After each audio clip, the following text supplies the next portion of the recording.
अब आपको यहाँ से देखना है, ये हमारा हो गया T1, ठीक है, T1 हो गया ना, ये T3 का 1 नंबर टर्मिनल है, ठीक है, T3 के 2 नंबर टर्मिनल है।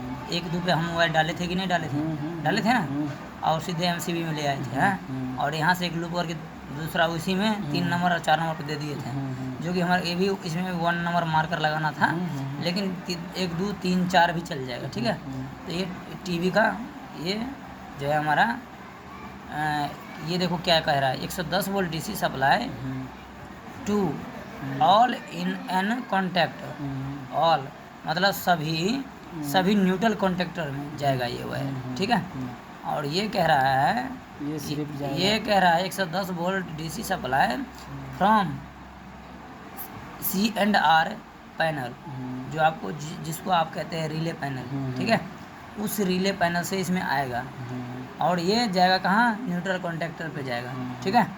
ये जितने न्यूट्रल कॉन्टैक्टर होगा ना उस पे जाएगा ये सारा सप्लाई, ठीक है। और उसके बाद हमारा एक हो गया 16 एम्पियर का DP है, DP का मतलब हो गया 16 एम्पियर DP MCB2, ठीक है।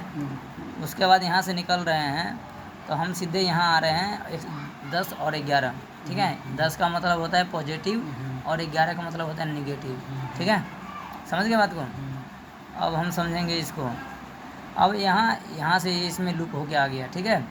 अब इस टाइम पे लूप होके फिर ऐसे करके घूम के चला आया, फिर इस पे लूप हुआ, ठीक है, NO पे, क्या C1 के NO पे, ठीक है, जो उसके बाद सीधे यहाँ आ गया, ये इस पे लूप होके फिर ऐसे करके इस वाले पे आ गया NC1X पे। अब NC1X पे आपको ये देखना है कि NC1X कहाँ पे है, ठीक है, और C2 कहाँ पे है, ठीक है, वो आपको सबसे पहले जानना बेहद ज़रूरी है।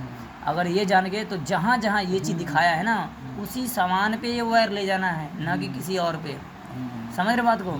अगर आपने अगर कहीं गलती किया किसी और पे ले गया, या तो फिर पहले कंफर्म होना चाहिए C2 यही है, ठीक है, समझ रहे बात को।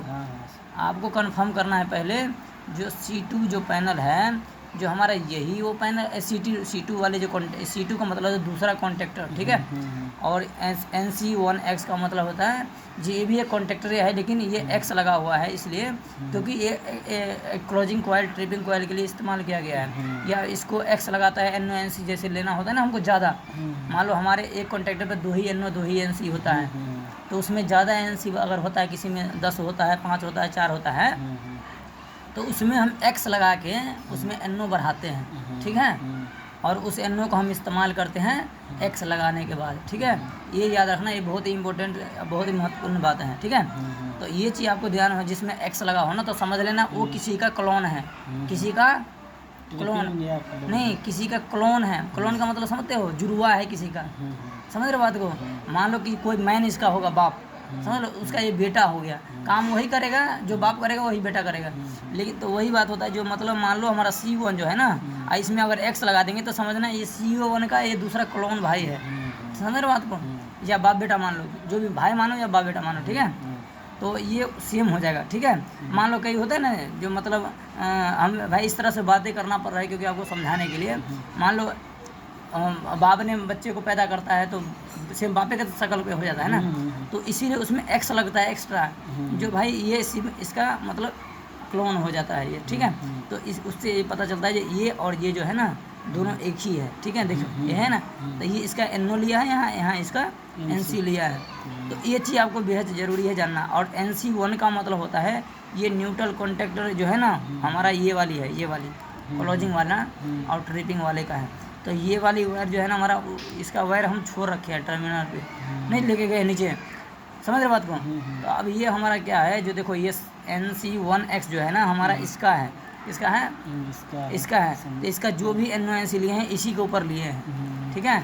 ये कॉइल हो गया हमारा, क्या हो गया, कॉइल, ये भी कॉइल हो गया, ये दोनों सेम है, देखो है ना सेम, जो नाम यहाँ है वहाँ मैंने ऐड कर दिया अपने पेन से, ठीक है, सेम बना दिया इसका, क्योंकि मुझे 2 चाहिए, दोनों में NO NC मैनेज नहीं हो रहा है, तो इसको बढ़ाने के लिए इसका NO NC मतलब जो है ना जितना चाहिए था 2-2 चाहे 4-4, ये देखो यहाँ पे भी यूज हो रहा है, यहाँ पे भी यूज हो रहा है, यहाँ पे यूज हो रहा है, यहाँ तो एक में एक NO एक 2, तो मान लो ये यूज हो गया एक पे, एक ये यूज हो गया एक पे, तो बाकी का ये सब कहाँ यूज करेंगे, तो इसीलिए हमने दूसरे वाला यहाँ NO-NC बनाया जो इस पर 2 यूज़ किया, एक NO एक NC इस पर यूज़ किया हमने, ठीक है। तो ये हो गया, और जैसे ये ऑन न्यूट्रल कॉन्टैक्टर ऑन होगा वैसे ही हमारा ये ऑन हो जाएगा। तो ये इंडिकेशन हमने क्या किया, इसी के कॉइल से जॉइंट मार लिया, ठीक है, जॉइंट मार लिया। अब ये NC है, जैसे ऑफ रहेगा हमारा ये NC ही रहेगा, ऑफ रहेगा तो, लेकिन जैसे ये चालू होगा लगेगा ना वैसे ये NO बन जाएगा और ये ऑन का इंडिकेशन दिखा देगा इसको, ठीक है। इस तरह से कोई नहीं समझाएगा जिस तरह से हम समझा रहे हैं आपको, ठीक है। और दूसरा है ये C2 कॉन्टैक्ट, C2 कॉन्टैक्ट हमारा ये है, जैसे हम स्टॉप करेंगे ना तो ये क्या होगा, ऑटोमेटिक NC बन जाएगा, और ये क्या हो जाएगा, क्लोज हो जाएगा, क्या हो जाएगा, ट्रिपिंग हो जाएगा, क्या ट्रिपिंग हो जाएगा, ट्रिपिंग हो जाएगा तो हमारा इंडिकेशन कहाँ जलेगा, ऑफ का जलेगा यहाँ, ठीक है। अब ये चीज़ आपको बहुत बेहद ज़रूरी है समझना। और ये देखिए यहाँ से आ रहा है हमारा ये वायर, ठीक है, यहाँ तो दे दिए हैं हम लोग लूप करके, अब यहाँ से निकाल रहे हैं NC1X के, तो यहाँ से निकाल रहे टर्मिनल पे छोड़ दिए, T2 का मतलब है T2 का 5 नंबर टर्मिनल पे ये वायर जाना है। ये बहुत ही महत्वपूर्ण चीज़ आपको बता रहा हूँ, ये लाइफ में अगर कभी भी अगर आपको करना होगा तो ये चीज़ आपको दिमाग में ऐड हो जाएगा। और ये IL का मतलब होता है, इतना अच्छा से कोई नहीं समझाएगा, ठीक है। IL का मतलब होता है इंटरलॉकिंग, समझ रहे बात को, इंटरलॉकिंग फ्रॉम मतलब इंटरलॉकिंग से फ्यूचर के लिए है, ठीक है। ये इंटरलॉकिंग है ना, फ्रॉम काके की से होता है, समझ रहे हो, इंटरलॉकिंग के लिए है, ठीक है, ठीक है।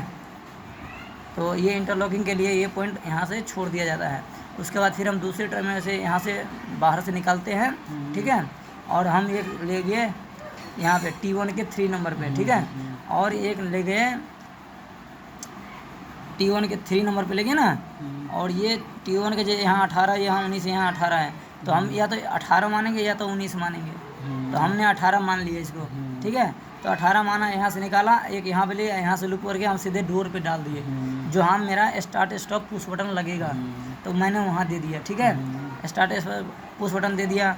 अब मैंने नीचे वाला फिर आया, ठीक है, हाँ नीचे वाला पे आया, नीचे वाला है T1 के 4 नंबर पे दे दिया 20 निकाल के, तो ये मैंने यहाँ से लाया इस कॉइल पे लाया, ठीक है, और यहाँ से डबल किया और डायरेक्ट डोर पे मैंने डाल दिया इसको, ठीक है।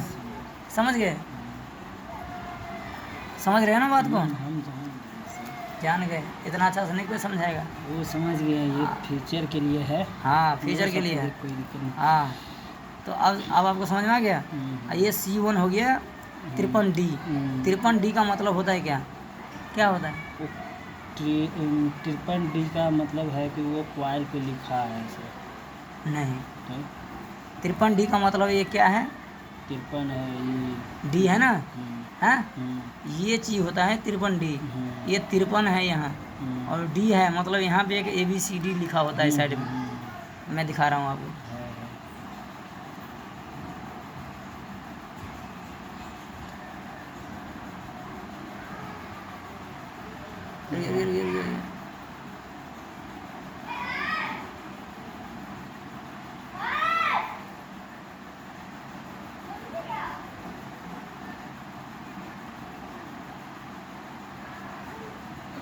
ये देखिए ये D है, यहाँ D, तो ये होता है, ये क्रॉस चेक होता है, इसको कहते हैं, क्या कहते हैं, क्रॉस चेक होता है।